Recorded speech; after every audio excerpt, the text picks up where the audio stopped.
खुद ब खुद जमती हुई काई से डर लगता था।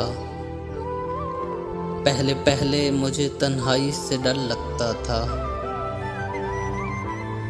कश्तियों में भी डर आया, कोई अनजाना खौफ। किसी मलाह को गहराई से डर लगता था। देख आ पहुंचा हूँ किस तरह सिरे कोहे मलाल। मैं वही हूँ जिसे ऊंचाई से डर लगता था।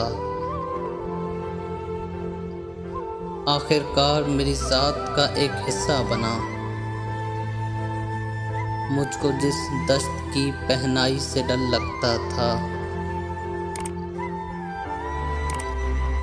सूख जाने पे बहुत खुश भी हुआ हूँ कि मुझे अपनी मौजों की तवानाई से डर लगता था। खौफ रहता था कहीं भूल न जाऊं सब कुछ। सबक ऐसा था कि दोहराई से डर लगता था। तुझसे मिलते हुए भी हिजर पे रहती थी नजर। पुल के होते हुए भी खाई से डर लगता था।